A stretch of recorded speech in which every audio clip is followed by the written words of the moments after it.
Hello, my brave, bold, beautiful creatives. My name is Mel. You are with Create and Company, and we're going to keep reading Rick Rubin's The Creative Act, A Way of Being. Page 31. This mini chapter is called The Unseen.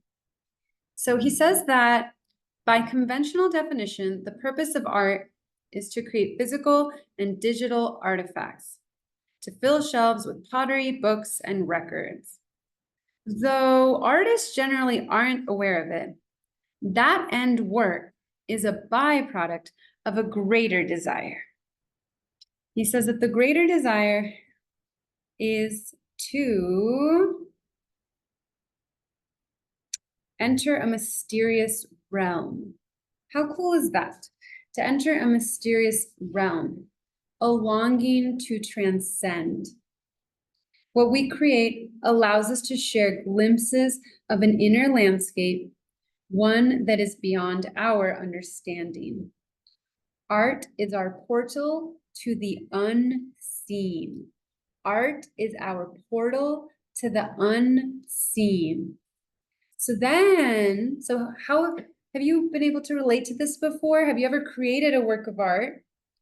And once that object or that play or that experience was had, you were left with something, not left with, maybe you were transformed. Maybe you tapped into a different feeling of life. However you've lived it, I'm curious, comment below on when and how has the creative process helped you to transcend, to go beyond that which is understandable, to take a step through the portal into an unseen world. So then Rick Rubin talks about the spiritual component of creativity.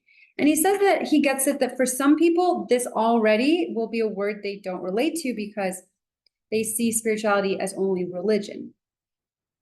And he says that spirituality as a word may not speak to those who dwell chiefly in the intellect or those who equate the world with the word with organized religion, like I just said. But he gives us some options of how to think of spirituality. He says we can think of it as connection. You felt connection to something, right? To someone. And then he says if you believe in it as magic, that's fine too. The things we believe carry a charge, regardless of whether they can be proven or not. That one got a sticky. I liked the way he explained that. I'll repeat it. The things we believe carry a charge, regardless of whether they can be proven or not. That's already giving me a peek into the power of what we believe, of the charge, electricity, the impact of an invisible thought. And then he goes on to define spirituality as a way of looking at a world where you're not alone. I found that very comforting. At first I thought, wow, that's almost oversimplifying spirituality. At first I thought, oh, not being alone, is that really what it comes down to?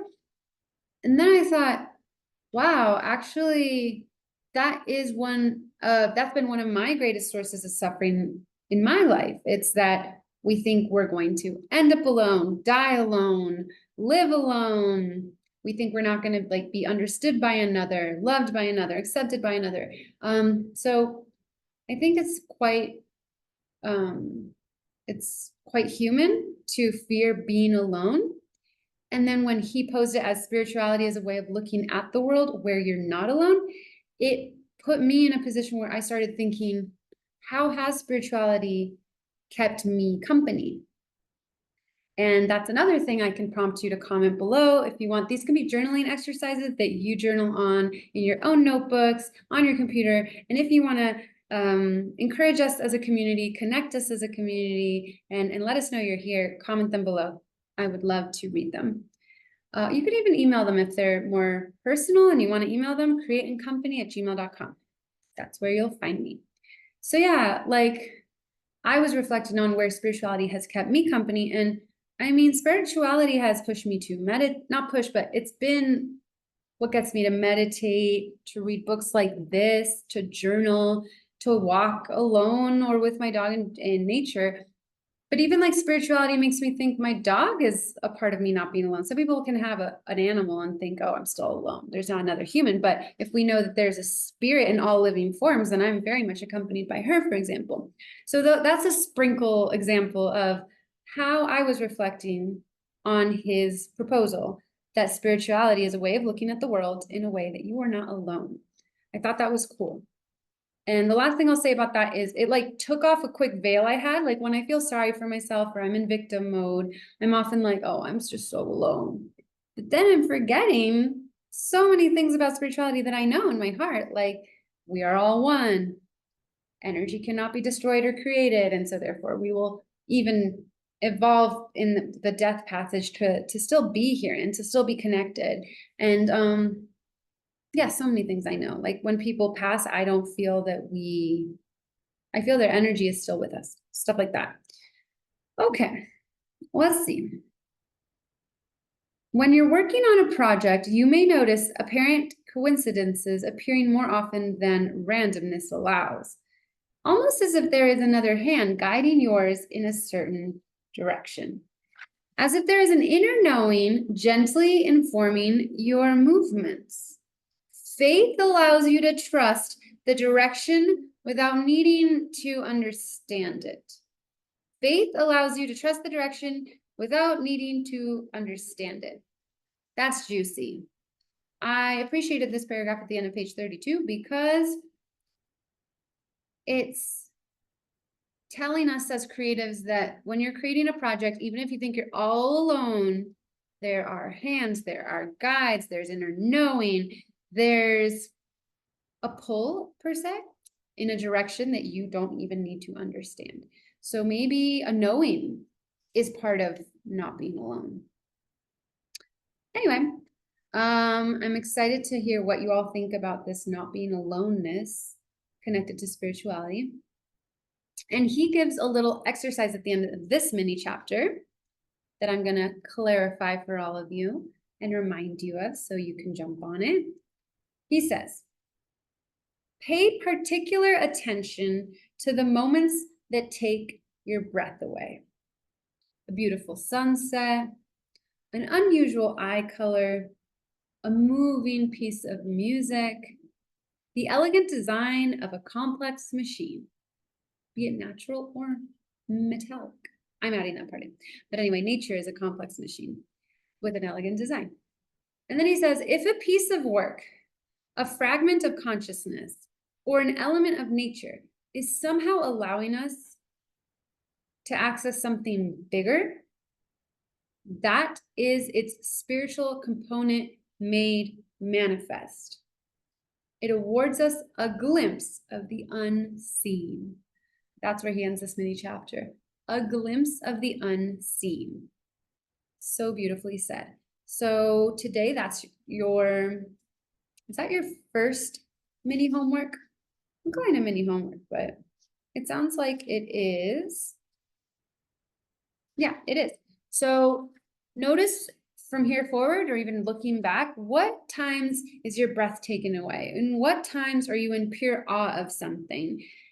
And realize that that was its spiritual component being made manifest, and you're seeing the unseen. Seeing the unseen. Pay particular attention to those moments. So that'll be the filter that'll be a reminder. What really impacts me? What moves me? What changes me? What inspires me? What brings me to life? What makes me feel like there must be more to this? Okay. Next mini chapter, look for clues. Look for clues. Clues. So I'm going to look at my notes. We have. Okay. He says clues are always there if we remain open to them. Clues are always there if we remain open to them. Material for our work surrounds us at every turn. It's woven into conversation, nature, chance encounters, and existing works of art. When looking for a solution to a creative problem, pay close attention to what's happening around you. Look for clues pointing to a new method, to new methods or ways to further develop current ideas. A writer might be in a coffee shop working on a scene and unsure what a character is about to say next, and then they hear that phrase that is in a conversation nearby, and that's exactly the phrase that feels right to them. He says we receive these types of messages all the time. So here's your next task, because he says that these transmissions are quite subtle, but they're ever present, but they're easy to miss. He says that when something out of the ordinary happens, ask yourself why. What's the message? What could be the greater meaning? Okay, so the first task from the last mini chapter was what takes your breath away and what part of the spiritual is coming through? What glimpses of the unseen are you getting? That was from the mini chapter called The Unseen. This mini chapter called Clues, Look for Clues, says to, next time you see something out of the ordinary, ask yourself why, what's the message? What could be the greater meaning? Okay, cool. So remember how last session we talked about the duality? I don't know if that's the right word, but the yin, the yang, the way two things can coexist and they seem opposite. It happens here too, because he says sometimes to get these clues, a very firm and exact intention can help you. So you can be like, let's say you need to find out what color to make your text for a certain thing. And you're like, color, come to me. And then that day, that color finds you in a very special way. He also says the opposite is true. Sometimes totally letting go, not setting a firm intention, not focusing on it, letting it go, and then it finds you unexpectedly. Well, both of them find you unexpectedly in a way, but the first one is more like laser focused. The other one is like letting go. He says other times letting go of that intention altogether can help you find your way. An integral part of the artist's work is deciphering these signals. The more open you are, the more clues you will find, and the less effort you'll need to exert. You may be able to think less and begin to rely on answers arising within you. So that's a nice clarification, because it's saying not only are signs and signals and clues and synchronicities and nudges going to come from the outside, there also will be answers from the inside. Remember that came up in last class too? Quiet outside to listen to inside, quiet inside to listen to outside. Okay. When clues present themselves, it can sometimes feel like the delicate mechanism of a clock at work, as if the universe is nudging you with little reminders that it's on your side and wants to provide everything you need to complete your mission. That's how this mini chapter ended, and that felt super reassuring that we're on a mission and the universe wants to support us. Little reminders, it's on our side. How about this question for self-reflection? In your creative practice, on your creative project, do you feel like the universe is on your side? And if that word doesn't work for you, find a replacement. Do you feel like God is on your side? Do you feel like the world is on your side? Do you feel like energy is on your side? Do you feel like love is on your side? Do you feel like magic is on your side? Do you feel like you're on your side? That's a big jump, that last one. Still good to consider. Do you feel like others are on your side? And even if they're not, or even if they are, like, what is it that you're seeking? Like who, addendums could be like, who do you need to be on your side? Maybe you'll find out who you think you needed, or what you thought you needed to be on your side doesn't even need to be, if there's this bigger, deeper, unseener on your sider. Look at me making up words. He tells a little story that I would love for you to read when you get into the book, if you do. He says that he had an appendix issue many years ago, and he went to a doctor, and the doctor's like, we're going to cut that thing out. And then, yeah, the doctor said there were no other options, and they had to cut out his appendix. And then he went to a nearby bookstore. He was standing out on a table in front was a new book by Dr. Andrew Weil. He picked it up, it fell open, and it's talked about how you don't need to remove any part of your body and it still has a function. And to this day, he says he has an appendix. I can relate to that because I had something in me that somebody wanted to remove. And I was like, nope, I don't want that surgery. And I used the power of my mind and changed my health habits, and it went away on its own. So, okay, so Rick Rubin, I hear you. I'm glad you still have your appendix. And the takeaway there, or the take in there, is basically trust yourself and be open to being shown the truth and your way. Oh, by the way, in this mini chapter, he had another, oh no, it's in this next one. Okay. I'm just so giddy to share it with you because it's about books and flipping them open and trusting. Okay. Listen to this. He has 2 sentences on this page. Look for what you notice, but no one else sees. Look for what you notice, but no one else sees. I remember when I was in, I was in North Carolina, and I had this friend, and she would always tell me that when we went on walks, I would always see these little details she would not see. And that was one of the first times someone reflected to me that there are ways of seeing the world that I saw that not everyone did. And I'm sure vice versa. Okay, this mini chapter is called Practice. And he defines a practice as the embodiment of an approach to a concept. The embodiment of an approach to a concept. If you're anything like me, that one went a little over my head, and it's okay to admit that because I'm a big reader, but sometimes I'm like, give me more. And he gave us more. He says, this can support us in bringing about a desired state of mind when we repeat the exercise of opening our senses to what is. We move closer to living a continually open state. A continually open state. We build a habit. One where expanded awareness is our default way of being in the world. This sounds attractive. A default state of expanded awareness. Superpowers much? To deepen this practice is to embark on a more profound relationship with Source. As we reduce the interference of our filter, remember yesterday we talked about how we are a filter. We don't just take everything in. It wouldn't be possible to live in the world if we took in every stimulus. We filter it. And he says, as we reduce the interference of our filter, we become better able to recognize the rhythms and movements around us. This allows us to participate with them in a more harmonious way. When we take note of the cycles of the planet and choose to live in accordance with its seasons, something remarkable happens. We become connected. We begin to see ourselves as a part of a greater whole that is constantly regenerating itself. And we may then tap into this all-powerful propagating force and ride its creative wave.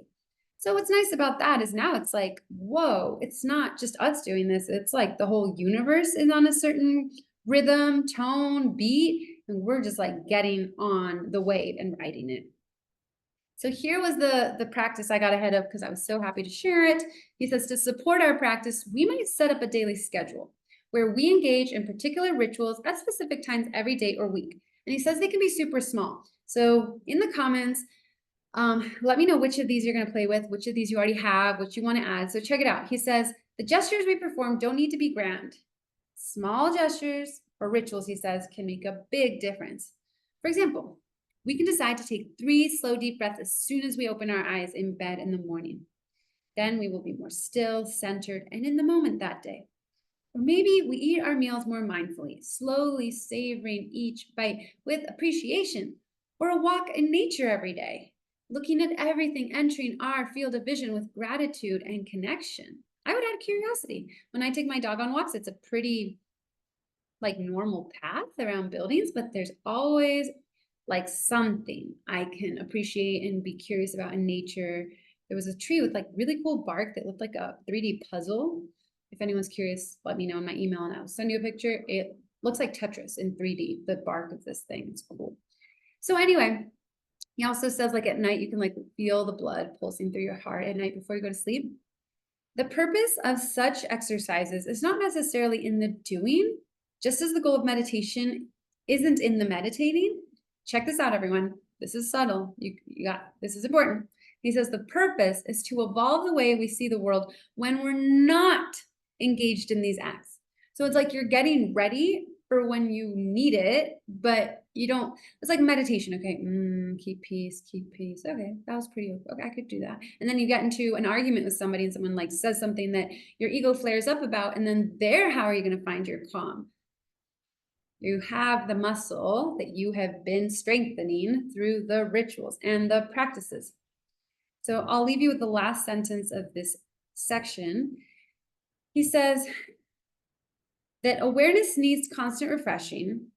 If it becomes a habit, even a good habit, it will need to be reinvented again and again until one day you notice that you are always in the practice of awareness at all times, in all places, living your life in a state of constant openness to receiving.